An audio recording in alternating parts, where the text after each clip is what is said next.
Boa noite, igreja. A paz do nosso Senhor e Salvador Jesus Cristo. É sempre um privilégio, mas também uma grande responsabilidade, né? A gente está aqui pregando a palavra de Deus, ministrando a palavra de Deus, né? Eu tenho tido a oportunidade de ir em outros lugares, mas sempre que eu venho aqui, a igreja onde Deus me salvou, onde Deus me sustentou, onde eu fui para o seminário, onde Deus tem me dado dons, me capacitado e me direcionado para cumprir a obra que Ele tem na minha vida, é um grande privilégio estar com os irmãos. Então, eu queria dividir hoje uma palavra com os irmãos, que é algo que eu tenho na minha caminhada de estudo. Todo mundo que me conhece sabe que eu gosto muito de estudar, e foi tema do meu TCC e tema também da minha pós-graduação que eu fiz em Teologia Bíblica, que é a importância da Bíblia não só em nossas vidas, mas a importância da Bíblia. Como que nós vamos até a Bíblia? Será que nós estamos indo até a Bíblia para satisfazer o nosso próprio coração? Será que a gente está usando a Bíblia, talvez para querer benefícios próprios? Mas a gente vai ver hoje, eu peço que o Espírito Santo não somente abra sua mente, mas abra sua alma, e que você entenda que toda a Bíblia, ela só faz sentido por conta de uma pessoa, Jesus Cristo. Ele é o único sentido, sem Ele nada tem sentido. Eu poderia vir aqui e vocês vão ver, a gente vai discorrer à luz da palavra de Deus. A gente pode vir te fazer diversas promessas, mas se a gente não apontar para a obra salvadora e redentora do nosso Senhor e Salvador Jesus Cristo, nada faz sentido, porque é a única coisa que nos dá satisfação eterna, nos dá regozijo, nos dá alegria da salvação. Então hoje eu peço ao Espírito Santo que traga isso não somente, como eu já disse, a sua mente, mas abra o seu coração, abra a sua alma, que a palavra de Deus, como diz Hebreus capítulo 4, verso 12, que venha como espada, dividindo juntas e medulas, e que você possa sair daqui transformado pelo Espírito de Deus, à imagem e semelhança de Jesus. E o sermão que eu fiz hoje, o tema é o seguinte: a voz da Escritura e a centralidade de Jesus Cristo, ou a centralidade de Cristo. Por que isso? Hoje nós temos vivido tempos onde a Bíblia ela é relativo. Muitas pessoas estão interpretando a Bíblia de acordo com o seu próprio entendimento. Muitas pessoas têm interpretado a Escritura, a palavra de Deus, mas com outras perspectivas, com outras intenções. E hoje, à luz da palavra de Deus, eu peço para que o Espírito Santo, porque eu posso vir aqui e falar diversas coisas, mas se o Espírito não entrar na sua alma, não abrir o seu coração, não abrir a sua mente para as coisas espirituais, nada disso faz sentido. Eu peço para que o Espírito Santo traga a voz dele através da palavra dele, porque tudo que eu venho trazer aqui, irmãos, eu peço para que Deus me esvazie de mim e que só venha aqui até vocês a palavra dele, porque é a única coisa que eu tenho para entregar aos irmãos. Eu não tenho nada de bom de mim. O que eu tenho de bom em mim foi o que Deus me entregou mediante a graça dele, que é Jesus Cristo. É a única coisa que eu tenho para entregar aos irmãos. Então eu peço para que Deus hoje poderosamente te transforme através da palavra dele à imagem e semelhança de Jesus. E o texto que a gente vai é 2 Timóteo, capítulo 3, a gente vai ler do verso 14 ao 17. Então peço aos irmãos que estejam com a Bíblia aberta. Tudo que eu venha falar aqui, vocês olhem para a Escritura, vocês fiquem igual os bereanos. Vem se o que eu estou pregando aqui está de acordo com a palavra de Deus, e que tudo que eu venha falar aqui não venha de mim, mas venha do Espírito Santo de Deus que inspirou essa palavra. Então, enquanto os irmãos abrem em 2 Timóteo, capítulo 3, verso 14 e 17, antes da gente fazer a leitura, eu gosto de fazer uma introdução. O que está acontecendo aqui? O apóstolo Paulo, ele está na sua segunda prisão em Roma, e aí ele está esperando para ser decapitado, para ser morto, mas antes disso, ele escreve uma carta a Timóteo. Timóteo é um filho na fé, ao qual Paulo discipulou, Paulo ensinou, Paulo instruiu, e Paulo deixou Timóteo pastoreando uma igreja em Éfeso. Então o apóstolo Paulo, ele sempre teve essa visão não só missionária, mas ele teve essa visão de discipulado. E é interessante que o apóstolo Paulo não deixou Timóteo dependente dele, mas deixou Timóteo dependente de Jesus Cristo. Então, por isso que a igreja de Éfeso, quando a gente vai ver nas cartas da igreja do Apocalipse, ela se mantém, em diversos erros, mas ela se mantém firme na palavra, porque Paulo apresentou não o Cristo da imaginação dele, mas o Cristo da Bíblia. Paulo fez o seguinte: pegou Jesus Cristo e falou: o Jesus Cristo que você quer, o que você imagina, não é o das Escrituras. Eu vou te apresentar o Cristo das Escrituras, e ele vai te fortalecer nessa missão. Timóteo aqui, ele acompanhou Paulo, meus irmãos, na evangelização da Galácia, da Macedônia, da Acaia. Paulo também enviou Timóteo a Atenas e a Tessalônica. E quando Paulo envia Timóteo a Tessalônica, uma coisa interessantíssima acontece, que quando Timóteo retorna, falando assim: não, os tessalonicenses eles estão firmes na fé, eles estão avançando, a obra de Deus lá está prosperando. o que acontece? O apóstolo Paulo ele fica tão feliz que ele escreve a primeira carta aos Tessalonicenses. Então, para a gente ver a grande importância de Timóteo na vida do apóstolo Paulo. Mas há uma coisa interessante. Muito obrigado, minha irmã.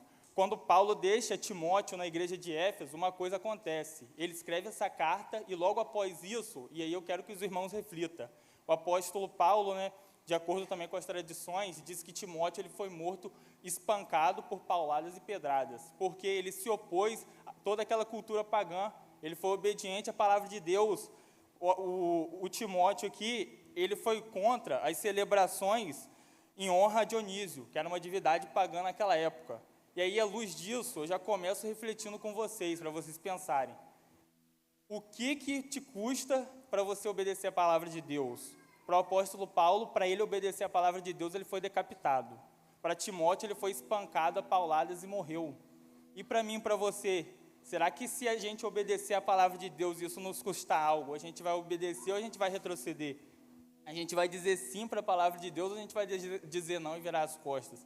Então é isso que Deus vai fazer hoje. O que eu vou pregar aqui, meus irmãos, não é nada novo, mas é como o Martinho Lutero gostava de dizer, o evangelho tem que ser levado a nós todos os dias, porque sempre nós nos esquecemos do evangelho. Então é isso que eu vou fazer aqui. Amém? Segunda carta de Paulo a Timóteo, capítulo 3, verso 14 ao 17, diz assim a palavra do Senhor: quanto a você, permaneça naquilo que aprendeu, em que acredita firmemente, sabendo de quem você o aprendeu, e que, desde a infância, você conhece as sagradas letras, que podem torná-lo sábio, para a salvação pela fé em Cristo Jesus. Toda a Escritura é inspirada por Deus, e útil para o ensino, para a repreensão, para a correção, para a educação na justiça. Verso 17. A fim de que o servo de Deus seja perfeito e perfeitamente habilitado para toda boa obra. E aí a gente começa a entrar no texto. O apóstolo Paulo aqui, ele começa essa carta falando a realidade dele. Ele mostra para Timóteo as dificuldades do ministério. Ele mostra para Timóteo não só a dificuldade do ministério, mas da vida cristã. O apóstolo Paulo está dizendo, eu estou sendo perseguido, eu estou sendo levado à morte. Mas o apóstolo Paulo, a gente vai ver que ele, em meio a tudo isso, todas essas adversidades, dificuldades, tribulações, e ele está sendo levado à morte, mas ele vai instruir Timóteo ao seguinte: permaneça fiel à palavra de Deus. Em meio a tudo isso, não ouça as palavras dos homens, não seja desencorajado pelo que você está vendo. No capítulo 3, ele relembra que os últimos dias serão dessa forma, muitos se apostatando da fé, mas ele fala, enquanto isso, Timóteo, você permaneça firme. E tem alguns problemas aqui que Timóteo está enfrentando. O primeiro é a heresia, pessoas inventando falso ensino contra a palavra de Deus, falando assim, esse apóstolo Paulo, ele é um apóstolo fajuto, porque o Deus que ele serve deixou ele ser morto. Então eles começavam a falar isso, se o seu Deus é poderoso, tira o apóstolo Paulo da mão do Império Romano, e não deixa ele ser morto. Só que a gente vai entender, à luz da palavra de Deus, o que muitas das vezes Deus vai nos levar a lugares para que no sofrimento ele molde o nosso caráter. O apóstolo Paulo ele aprendeu isso, basta a gente ler as cartas dele. O apóstolo Paulo é aquele que mais sofreu, mas aquele que mais entendeu a mentalidade do evangelho do Senhor Jesus Cristo. Timóteo aqui, ele estava também enfrentando apostasia. Muitas pessoas, não só os cristãos da igreja de Éfeso, estavam abandonando a fé, mas líderes que estavam com ele fazendo a obra do Senhor estavam se desviando. Então Timóteo ele estava quase desanimando, ele estava muito fraco na fé, e Paulo escreve essa carta nesse sentido, para fortalecer a fé dele e dizer: você não depende de homens, você depende somente da palavra de Deus, por isso permaneça naquilo que você aprendeu, as Sagradas Escrituras. E a gente vê que os cristãos aqui também dessa igreja de Éfeso, eles estavam se opondo aos ensinos que Timóteo estava falando. Timóteo falava, vamos por aqui. Eles iam pelo outro caminho, aí Timóteo tinha que ir lá e fazer o papel do pastor. Não, vem, vamos pelo caminho de Cristo. Então essas são as dificuldades. E agora, de fato, a gente vai entrar para a gente compreender a palavra de Deus. Meus irmãos, em meio a tudo isso, eu tenho pesquisado, estudado há 5 anos sobre a inspiração da Bíblia, sobre a suficiência da Bíblia, e o que a gente mais vê é todas as pessoas que de fato não são cristãs ou não entenderam de fato o que é a Bíblia e que ela de fato é a palavra de Deus, ela é inspirada por Deus. Eles dizem as seguintes frases, eu vou ler para os irmãos para a gente começar a compreender. Eles dizem assim, a Bíblia é boa, mas não responde às perguntas do século 21. A Bíblia é boa, mas foi modificada por homens ao longo do tempo. A Bíblia é boa, mas é muito antiga e não trata de temas atuais. a Bíblia é boa, mas precisamos atualizá-la para nosso contexto. De fato, isso acontece com pessoas que às vezes, olha só, Deus veio, nos deu a palavra dele, mas em meio a tudo isso, Deus também levanta homens e mulheres para que interpretem a palavra dele, entendam a palavra dele e apliquem a palavra dele às nossas vidas. Vou dar um exemplo. Se eu cheguei na igreja, sou novo convertido, como que eu vou ensinar a Bíblia se eu não sei nem para mim? Então, por isso também a importância de ter líderes na igreja, pessoas que são vocacionadas, instruídas pelo Senhor, porque elas vão interpretar a Bíblia à luz da palavra de Deus, discernidas pelo Espírito Santo, vão trazer essa compreensão.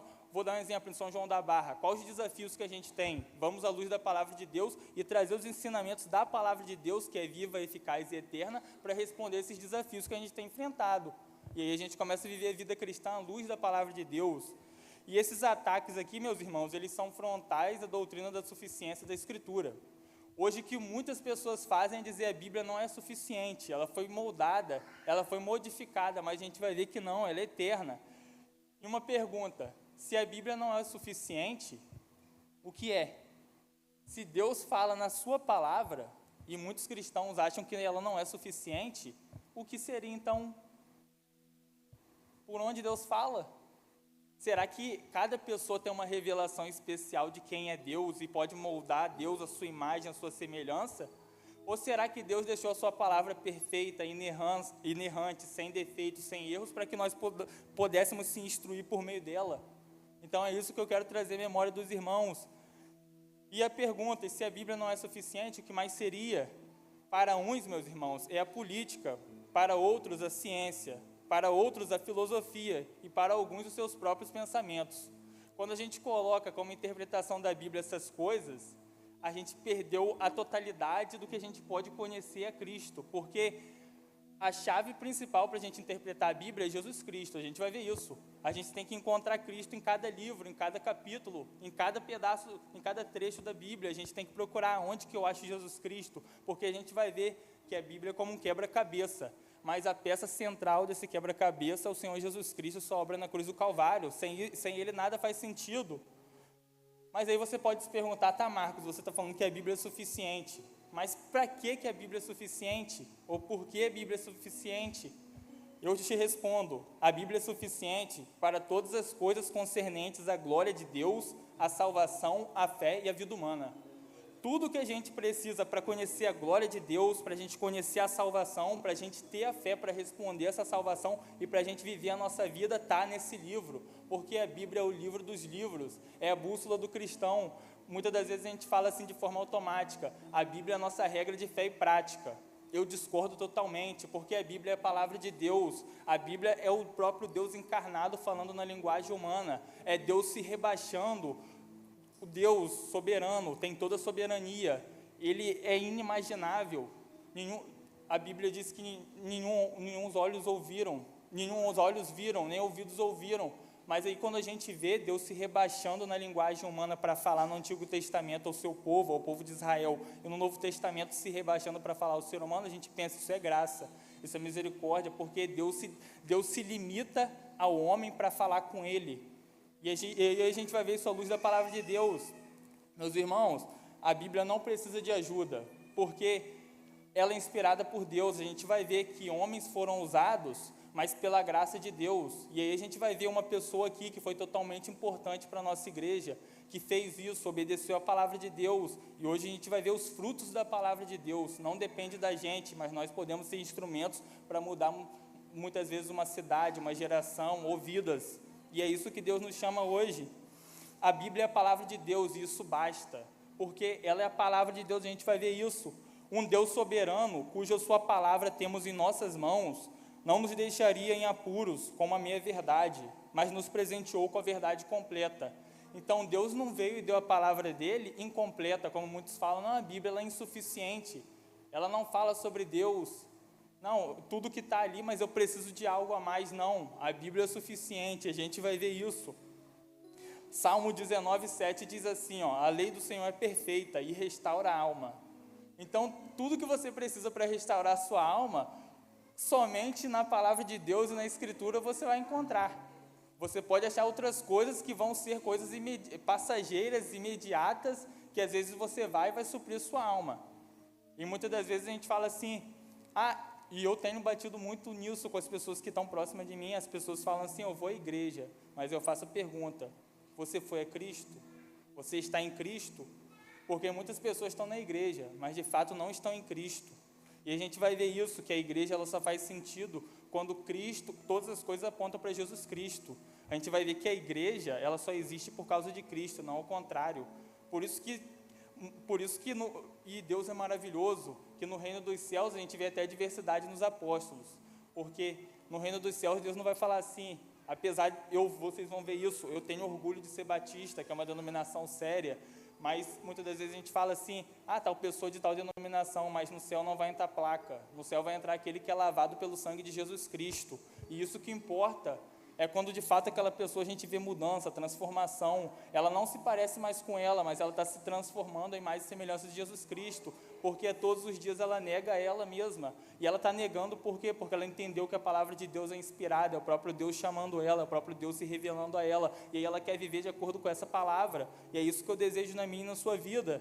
Meus irmãos, a alegria passa, a tristeza passa, o sofrimento passa, a chuva passa, a tempestade passa, o sol passa e a vida também passa. Mas a palavra de Deus permanecerá para sempre, para todo sempre, porque ela é eterna. Então é a única coisa que nós devemos colocar nossa esperança na palavra de Deus.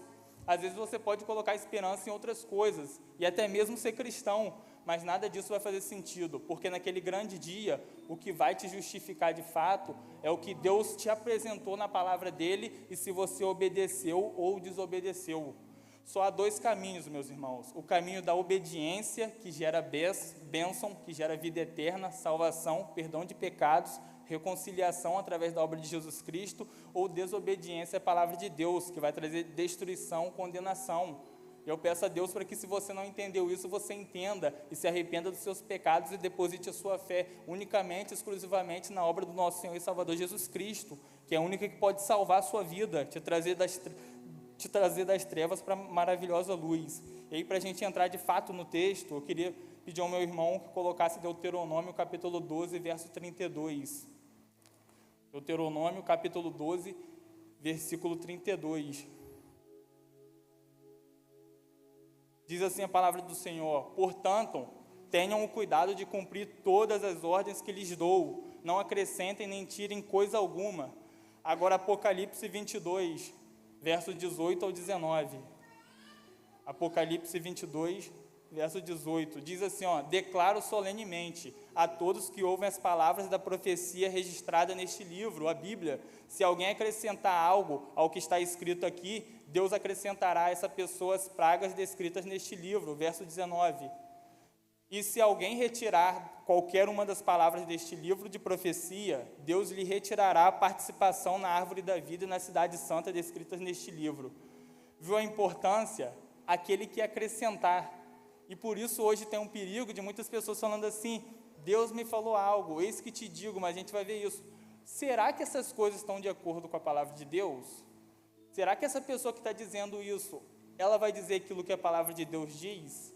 Será que ela está pregando o evangelho verdadeiro? E a gente vai ver o perigo de você ir além e de você também se omitir do que a palavra de Deus diz. E é isso que a gente vai ver aqui. Eu peço para que Deus abra a sua mente e abra o seu entendimento para isso. Amém? Diz assim o primeiro ponto que eu coloquei. A gente vai ver sobre a suficiência e a inspiração da Bíblia. Diz assim o versículo 15, o versículo 16. Toda a Escritura é inspirada por Deus. E eu quero parar aí. Toda a Escritura é inspirada por Deus. Quando a gente vê toda a Escritura inspirada por Deus, é toda a Escritura. É o Antigo e o Novo Testamento. Só que eu fui procurar essa palavra inspirada, eu fiquei curioso, eu falei, o que isso significa? Inspirada, a gente fala sempre isso, a palavra de Deus é inspirada, toda a Escritura é inspirada. A inspirada, eu fui traduzir ela no original, nos escritos, e ela é formada por duas palavras. Primeiro é theos, que significa Deus, e depois pneuma, que é sopro. Então a palavra inspirada significa soprada por Deus. Então poderia ser assim, toda a Escritura, em vez de ser inspirada por Deus, toda a Escritura é soprada por Deus, porque é a origem, é a essência. Deus criou o mundo pela sua palavra, e Deus julgará o mundo pela sua palavra, ou seja, tudo vem da palavra de Deus. Então, se você quer ter uma vida bem-aventurada nos caminhos de Cristo, nos desígnios de Deus, obedeça a palavra dele, se instrua através da palavra dele, e seja fiel à palavra dele. Então, não há outro caminho, é somente pela palavra. E a gente vê também, quando diz escrituras sagradas, porque a gente podia falar, Deus podia falar assim, escrituras, só que seria qualquer escrito. Mas quando coloca escrituras sagradas, é algo santo, é algo imutável, é algo que o próprio Deus ele consagra, porque é sagrado, é aquilo que é definitivo. Por isso que a gente tem que ter em mente, a palavra de Deus, meus irmãos, é o tesouro. Você pode pegar todas as coisas, você pode agora ganhar R$1 milhão, 5 milhões de reais, você pode ganhar todo o tesouro dessa terra, mas naquele grande dia, se você não estiver justificado por Cristo, e você não estiver confiando na palavra dele, nada fará sentido, porque a sua alma foi totalmente destruída, e aí você vai ser condenado, porque nada desse mundo pode comprar o que Cristo já conquistou, porque é pela graça que nós somos salvos, não é mediante o que a gente faz, não é o que eu faço por Cristo, mas é o que Cristo fez por mim, e eu entendo a obra dele, e agora, em resposta a isso, em amor a isso, eu quero viver o Evangelho, eu quero pregar o Evangelho para que mais pessoas sejam salvas. E aí você já pensou, através da sua vida, pessoas da sua casa, da sua família, do seu trabalho, que vivem no seu convívio, podem ser salvos por essa palavra que é inspirada por Deus? Porque não depende de homens, é a semente. O apóstolo Paulo fala, a semente a gente lança, mas quem dá o crescimento é Deus, então a gente tem que confiar nisso.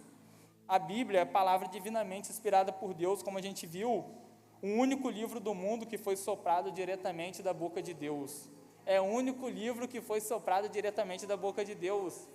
Você pode pegar qualquer outro livro, a Bíblia é o livro mais vendido, mais traduzido, mais publicado, depois você pode pesquisar, porque é o livro dos livros, não há livro igual, porque esse livro não transforma apenas sua mente, não transforma somente sua ética, sua moral, mas esse livro transforma sua alma, esse livro te dá vida eterna, esse livro te dá esperança de algo que está por vir, o que é a volta do Senhor Jesus Cristo, e ele te molda a imagem do Senhor Jesus Cristo, a gente vai ver isso. A Bíblia contém tudo que precisamos para ser salvos e santificados. Então, se uma pessoa quer ser salva, pregue para ela, pregue sobre o Evangelho de Jesus, e se ela quer ser santificada, faça ela meditar na Bíblia, obedecer a Bíblia, instrua ela, discipule ela como Paulo discipulou Timóteo. Deuteronômio 29, capítulo 29, verso 29, pode colocar aí para mim, por favor?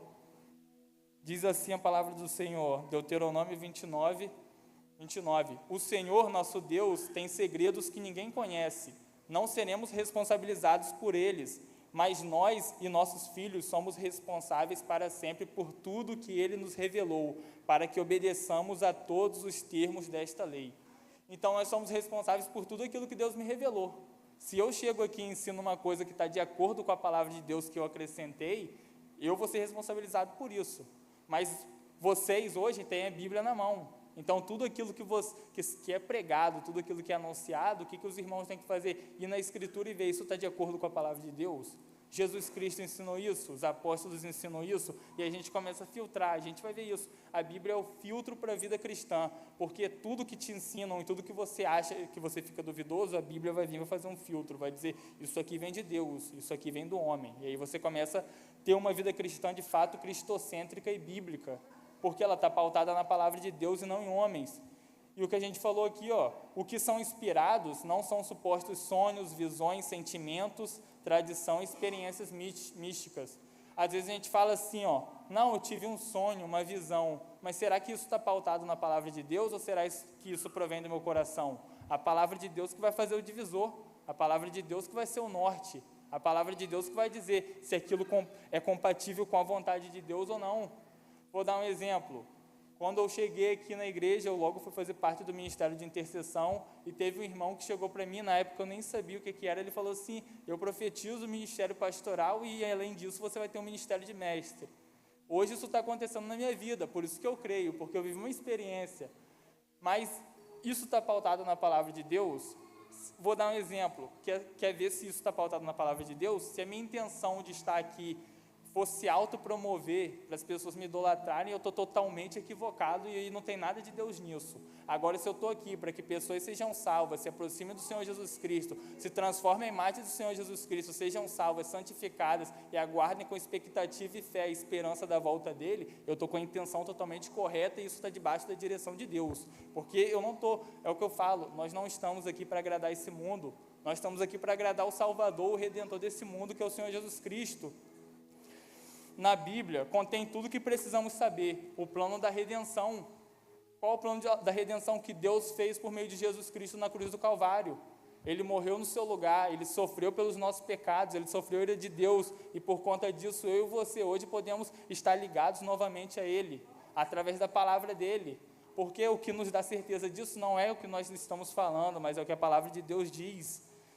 A única coisa que é inspirada por Deus nesse mundo, meus irmãos, a gente já falou, é a Bíblia, Antigo e Novo Testamento. Por isso que nós temos que sempre olhar para o Antigo Testamento com uma visão, onde eu vou encontrar Cristo? E aí a gente começa tendo uma visão bíblica cristocêntrica. E no Novo Testamento, onde que eu vou achar Cristo? Onde que está Cristo aqui? Essa é a visão em 2 Pedro, capítulo 1, verso 20 e 21. Pode colocar aí, meu irmão, por gentileza? 2 Pedro, capítulo 1, verso 20. Diz assim a palavra do Senhor: acima de tudo, saibam que nenhuma profecia nas Escrituras surgiu do entendimento do próprio profeta. Verso 21.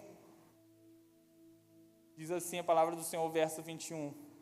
Nem de iniciativa humana, esses homens foram impulsionados pelo Espírito Santo e falaram da parte de Deus. Então, nenhuma profecia que está descrita na Bíblia aqui veio com entendimento humano. Apesar de Deus usar pessoas e falar numa linguagem humana, mas elas são totalmente inspiradas por Deus, e a gente vai ver isso.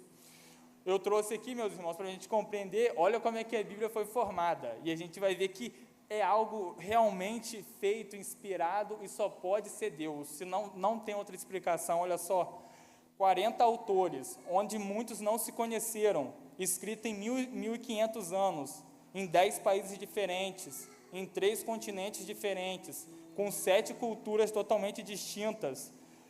E qual é a chance desse livro nesse tempo ser totalmente compatível? Qual é a chance desse livro ele não ser inspirado? Somente uma pessoa poderia escrever esse livro. Se diversas pessoas escrevessem, esse livro era totalmente desconexo. Mas por conta de ser o próprio Deus escrevendo a sua história e se revelando à humanidade, ele tem total conexão, porque ele é inspirado pelo próprio Deus. Meus irmãos, de Gênesis a Apocalipse, de Gênesis capítulo 1 até Apocalipse capítulo 22, tudo é soprado diretamente da boca de Deus, meus irmãos. Os 1.189 capítulos, 31.102 versículos, 7.733, 693 palavras, e as 3.566.480 letras são totalmente inspiradas por Deus. Cada livro, cada capítulo, cada versículo, cada palavra, cada letra, cada ponto e cada vírgula são totalmente inspiradas pelo nosso Deus. Ele se revelou a nós. Toda a Bíblia é inspirada por Deus, ela é inerrante, não contém erros e não contém falhas. Por isso nós temos que se apoiar não na palavra dos homens, mas na palavra de Deus. Se a palavra de Deus diz que ele se revela, e aquele que o busca o achará, só basta você buscar.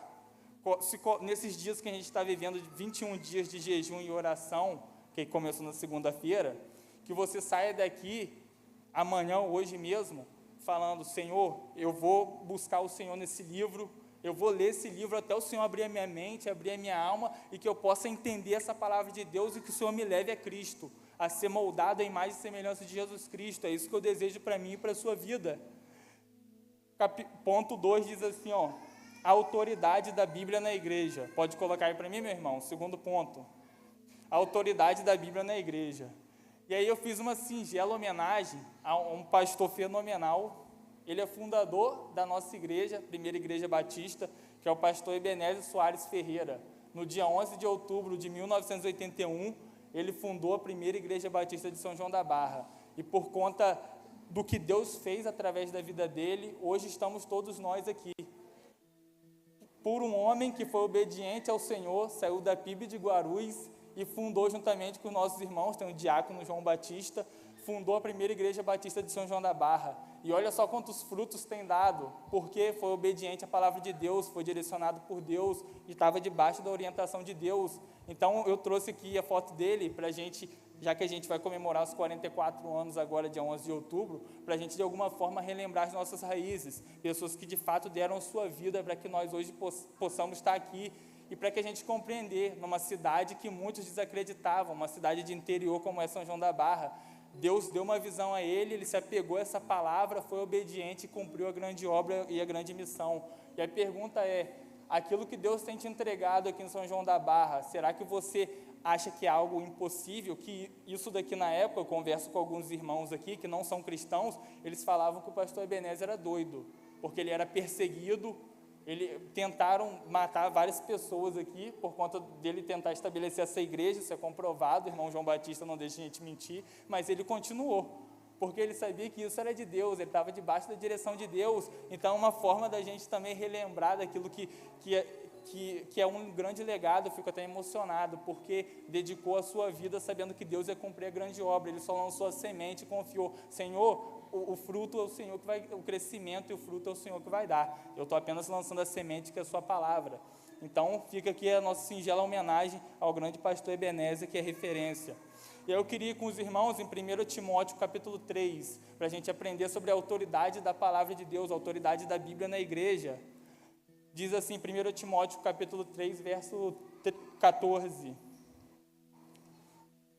1 Timóteo capítulo 3, verso 14, diz assim, Timóteo falando para Paulo na primeira carta, embora espero vê-lo em breve, escrevo-lhe estas coisas agora, verso 15, para que, se eu demorar, você saiba como as pessoas devem se comportar na casa de Deus. Ela é a igreja do Deus vivo, coluna e alicerce da verdade. Quando o apóstolo Paulo que ele diz a igreja do Deus vivo, não é um Deus que está morto, é um Deus que está vivo. É um Deus que reina sobre todas as coisas, é um Deus que tem o poder através da sua palavra, ele tem autoridade, ele tem autonomia, ele é soberano, somente sua palavra tem poder de lançar a vida, e é isso que o apóstolo Paulo está dizendo aqui. E quando o apóstolo Paulo diz assim, ele é incisivo, que a igreja do Deus vivo é coluna, o que significa coluna? Aqui refere-se a uma estrutura que sustenta, e nesse contexto aqui, aplicando para hoje, nos nossos dias, a igreja sustenta a verdade de Deus no mundo. A igreja tem essa responsabilidade de sustentar a verdade de Deus no mundo, e não só sustentar a verdade de Deus no mundo, mas a igreja é a voz de Deus no mundo. Mas a igreja só é a voz de Deus no mundo quando a palavra de Deus está aberta e nós estamos pregando essa palavra. Se essa palavra for fechada, ou se essa palavra for deturpada, a voz dos homens que estão, e a voz dos homens é enganosa, é corrupta, é falha. Por isso que nós só temos que pregar a palavra de Deus, aquilo que vem de Deus. Nós temos que estar instruídos, direcionados e guiados por essa palavra que é santa, que é eterna, que é purificadora e salvadora. E é isso que Deus requer de nós. E quando o apóstolo Paulo fala sobre alicerce ou baluarte, ele está falando sobre uma fortaleza, que era uma fortificação naquela época segura, que protegia qualquer reino e qualquer cidade de ameaças. Então o apóstolo Paulo está falando, a igreja ela é um pilar, ela tem que sustentar a verdade, mas ela também é uma fortaleza, onde os cristãos, nós viemos para cá e somos ensinados aqui a ser protegidos de quê? De doutrinas falsas, de enganos e de influências de ensinos contrários à fé cristã. Então a igreja ela tem essa primeira missão, que é ser o pilar, que é sustentar a verdade, proclamar a verdade, ser voz de Deus no mundo através da Escritura, mas ela também tem essa função aqui de baluarte, de fortaleza, de ser aquela rocha que através de Cristo, do ensino de Jesus Cristo, ensina as pessoas a viverem de maneira sadia, apontando para quem? Para Jesus, não é para mim, não é para a igreja, não é para ninguém. Todas as coisas a gente vai ver só fazem sentido se a gente apontar para Jesus Cristo, porque Ele é o modelo perfeito. Diz assim, 1 Timóteo também, não está falando sobre algo que a igreja deve se esforçar para ser. Aqui muitas das vezes a gente olha e fala assim, não, a igreja ela tem que ser coluna e baluarte da verdade. Não. Aqui o apóstolo Paulo está ensinando que a igreja de fato ela deve ser, essa é a essência dela, porque o texto aqui ele está definindo a igreja, é a igreja do Deus vivo, que é coluna e baluarte da verdade. Isso significa que um dos maiores compromissos da igreja é ser o compromisso com a verdade, de modo que se uma igreja não é uma coluna e baluarte da verdade, ela não é uma igreja de Cristo. E isso é perigoso, porque às vezes a gente vê assim, hoje todo mundo fala, é o que eu falo para todo mundo que está perto de mim. Às vezes chega um amigo que está muito entusiasmado, e eu também já fui assim, eu não critico, fala assim, eu amo a Jesus, eu morreria por Jesus. Aí eu pergunto para ele assim, você ama a Bíblia? Aí ele fala assim, não, ou fica meio duvidoso. Eu falo, então você não ama Jesus, porque você está amando às vezes um Jesus que você moldou na sua imagem, na sua semelhança. Você tirou o Jesus da Escritura, que às vezes pede para você renunciar a algo, para você obedecer a sua palavra, para você negar aquilo que você já se tornou como ídolo, e você não negocia. Você fala assim, não, isso eu não vou virar as costas, mas a gente viu, o apóstolo Paulo foi degolado, e Timóteo foi morto a paulada. E a gente, o que Deus requer de nós? Será que a gente está vivendo o evangelho como se fosse self-service? Não, isso eu quero, isso eu não quero. O evangelho, por isso que a gente falou, é toda a escritura é inspirada por Deus, por isso nós devemos o quê? Obedecer toda a escritura. Claro, Cristo é o cumprimento perfeito das escrituras, mas a gente tem que se amoldar cada vez mais o que a palavra de Deus diz. A Bíblia é a autoridade da igreja, porque Deus se revela nela. Por isso que ela é autoridade na igreja, porque Deus que está se revelando nela, é o próprio Deus. E aqui uma coisa interessante, a autoridade da Bíblia é superior à autoridade da igreja e da tradição, porque a tradição que a gente fala é tudo aquilo que é construído a partir da história, tudo aquilo que a gente, como protestante, a gente construiu. E a igreja também, ela deve estar abaixo da Escritura. Então, o correto afirmar não é a igreja me ensinou, ou a tradição me ensinou, não. Aquela igreja me ensinou da Bíblia. Aquela igreja me levou à Escritura Sagrada. Essa igreja bíblica é que está te levando para a palavra de Deus, para você ser moldado, instruído a partir dela. Então, meus irmãos, a autoridade final da fé não está em homens, não está em homens nenhum. Por isso que quando a gente bota um homem como modelo, a gente vai se decepcionar e depois colocar a culpa em Deus. Porque Deus te chama para através da palavra dele, que é viva, ter um modelo perfeito que é Jesus. Por isso que você deve confiar na palavra de Deus. A igreja, quando se afasta da Escritura, perde seu eixo e precisa ser corrigida pela verdade do Evangelho. Quando a igreja está perdendo o foco, ela está perdendo a centralidade de Jesus, ela precisa ser corrigida, voltar à essência. É isso que nós estamos fazendo, voltar ao jejum, voltar à oração, voltar à leitura da palavra. E aí a gente volta à essência e volta a ser moldado por Jesus Cristo.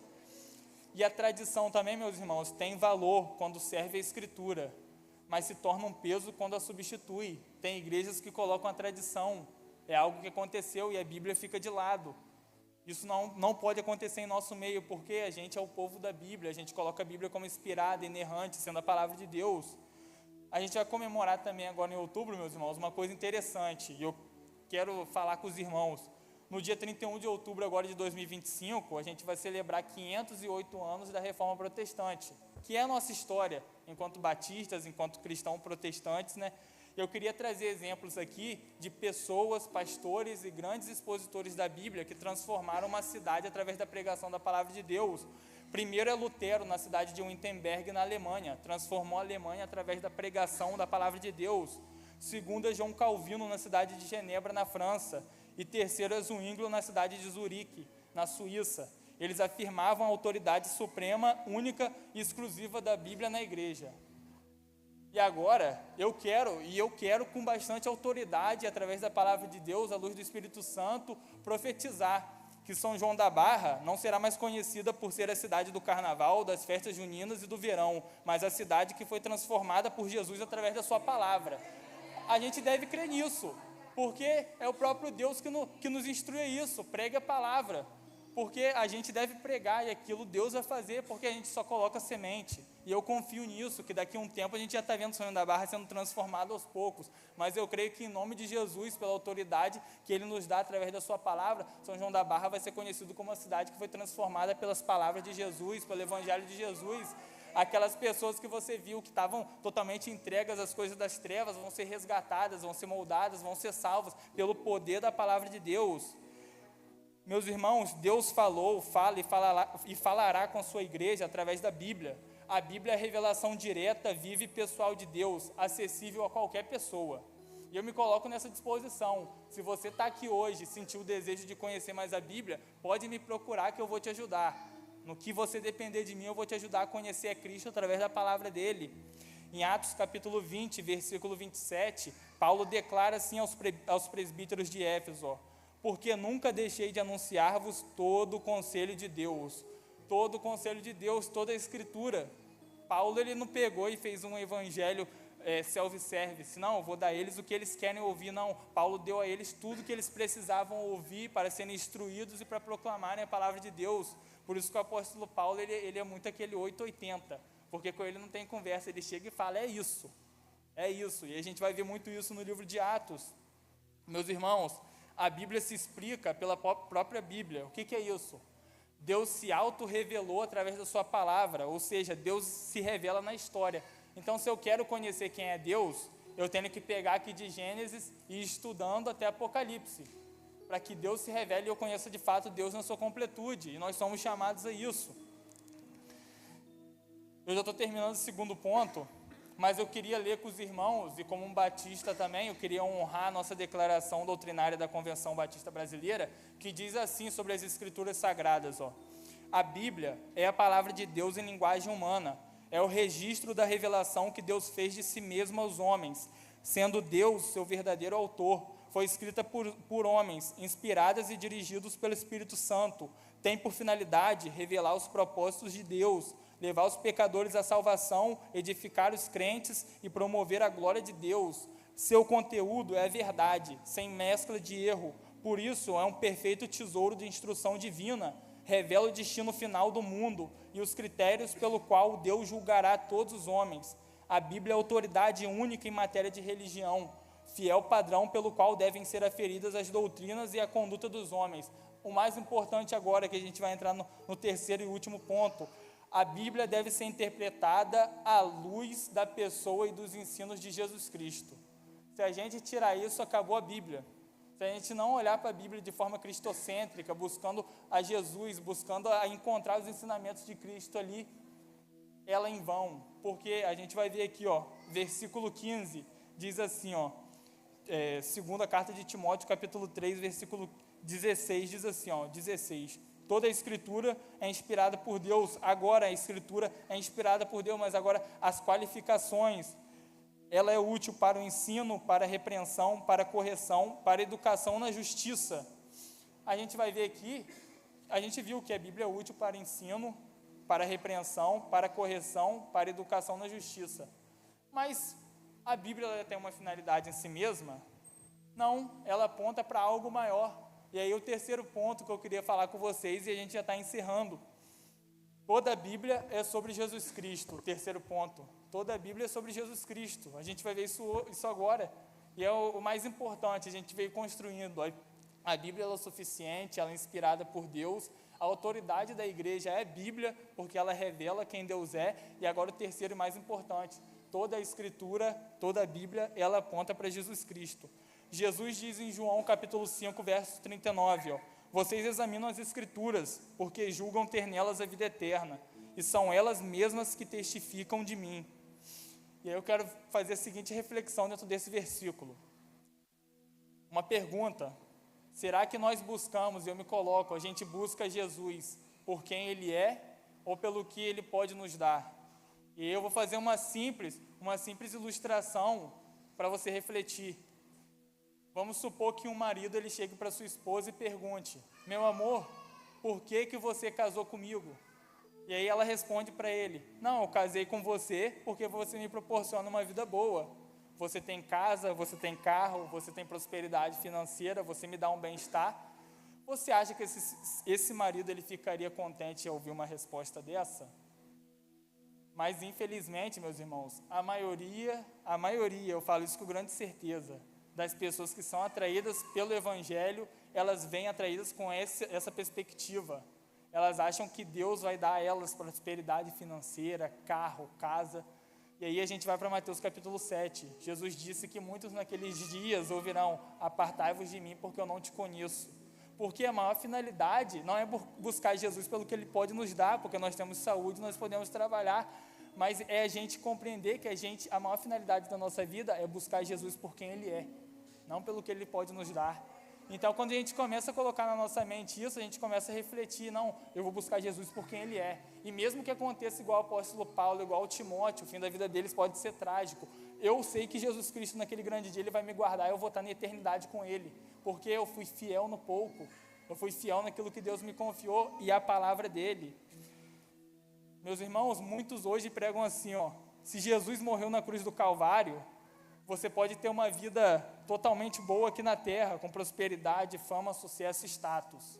Se Jesus morreu na cruz do Calvário, você pode ter dinheiro, mas é pelo contrário, se Jesus morreu na cruz do Calvário é para te salvar de algo impagável que só Ele pode pagar, que é a vida eterna, perdão de pecados, que é você ser justificado, você não sofrer a ira de Deus. Jesus Cristo morreu na cruz principalmente por isso, essa é a finalidade da morte de Jesus. E quando de fato eu vejo isso daqui, muitas pessoas falam, não, Jesus morreu na cruz para você ter um carro, ter uma vida melhor. Isso me enoja, porque Jesus não veio para fazer isso. Jesus veio para te salvar, Jesus veio para tirar os pecados que vão te condenar. Ele veio para te trazer salvação, reconciliação, justificação, redenção, vida eterna, eternidade. Você já pensou nisso? Jesus morreu na cruz do Calvário para que você viva eternamente com Ele. Tem preço que pague isso? Tem algo que venha tirar isso de você? Não. Basta você colocar e depositar a sua fé nele. Devemos buscar a Jesus por quem Ele é.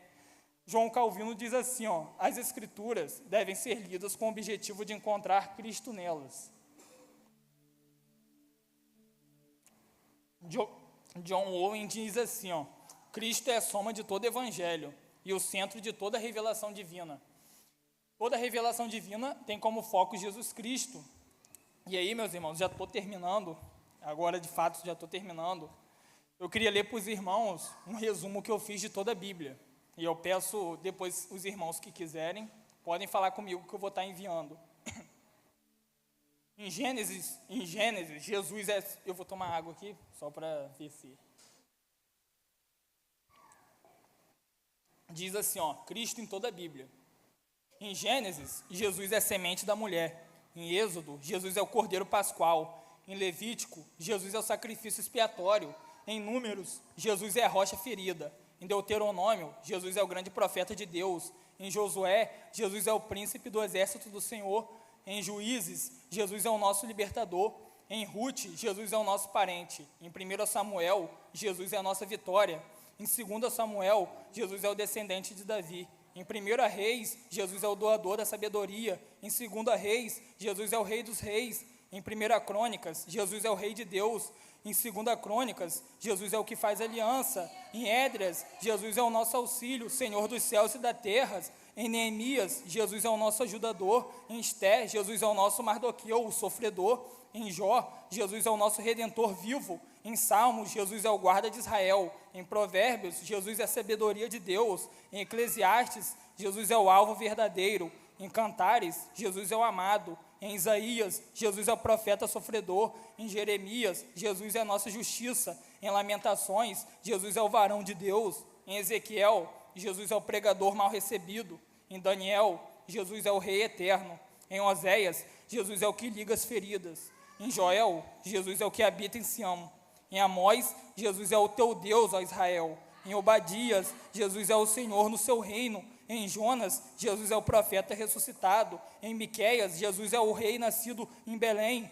Em Naum, Jesus é o que leva as boas novas. Em Abacuque, Jesus é o Senhor no seu santo templo. Em Sofonias, Jesus é o Senhor que está no meio de ti. Em Ageu, Jesus é o desejado de todas as nações. Em Zacarias, Jesus é o preço do cordeiro. Em Malaquias, Jesus é o sol da justiça. E no Novo Testamento, em Mateus, Jesus é o rei Messias. Em Marcos, Jesus é o servo de Deus. E a gente já está terminando. Em Lucas, Jesus é o filho do homem. Em João, Jesus é o filho de Deus. Em Atos, Jesus é o doador do Espírito Santo. Em Romanos, Jesus é aquele que nos torna justos aos olhos da lei. Em 1 Coríntios, Jesus é as primícias dos que dormem. Em 2 Coríntios, Jesus é a graça de Deus. Em Gálatas, Jesus é o Evangelho.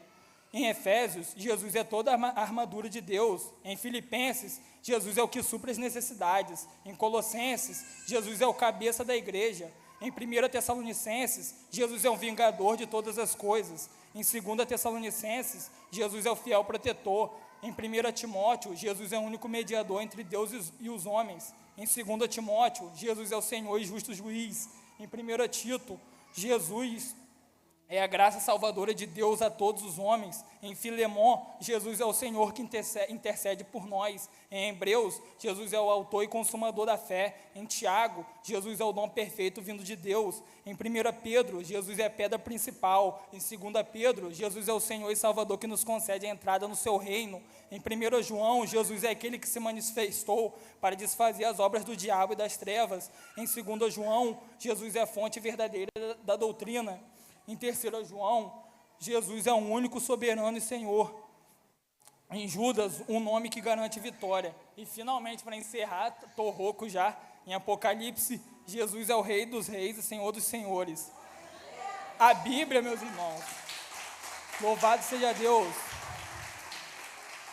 A Bíblia, ela tem autoridade, pois fala, ensina, testemunha, glorifica ao nosso Senhor e Salvador Jesus Cristo. Somente Ele é digno de receber toda a honra, glória, louvor, poder e majestade pelos séculos dos séculos e por toda a eternidade. Meus irmãos, agora eu queria terminar falando o seguinte, as perguntas que eu me fiz terminando esse sermão, e aí eu encerro. Será que eu verdadeiramente quero Jesus? E eu falo para mim aquilo que Deus me comunicou e termino essa mensagem. Você não quer Jesus, você quer Jesus e mais alguma coisa. Você quer que Jesus seja pregado e que as pessoas lembrem de você. Você quer que Jesus seja conhecido, mas que todo mundo também conheça o seu nome. Você quer fazer um bom trabalho e que todo mundo elogie o que você fez. Você quer que os enfermos sejam curados, desde que seja através da sua oração. Você quer que a palavra do Evangelho se propague, desde que o microfone esteja nas suas mãos. Você não quer Jesus, você quer Jesus e mais alguma coisa. Enquanto Cristo não for suficiente, nenhuma outra coisa será. Meus irmãos, o Evangelho é sobre Jesus. E a igreja só faz sentido porque todas as coisas apontam para Jesus e para a sua obra salvadora. E eu creio que nós estamos aqui vivendo isso e fazendo isso. Porque no final, meus irmãos, enquanto nós não tivermos e só quisermos Jesus, nada fará sentido. Por isso, eu termino dizendo que a finalidade da minha e da sua vida seja conhecer mais a Jesus Cristo, amar mais a Jesus Cristo, se parecer mais com Jesus Cristo e que a minha e a sua vida aponte para Jesus e para a sua palavra, que é a Bíblia. E aí eu deixo uma pergunta para que nós reflitamos a partir disso. Se ter Jesus Cristo é tudo, por que você ainda está insatisfeito? Então, que o Senhor nos dê satisfação, deleite e regozijo na alegria da salvação e na presença dEle. E que assim Ele nos abençoe. Amém? Amém.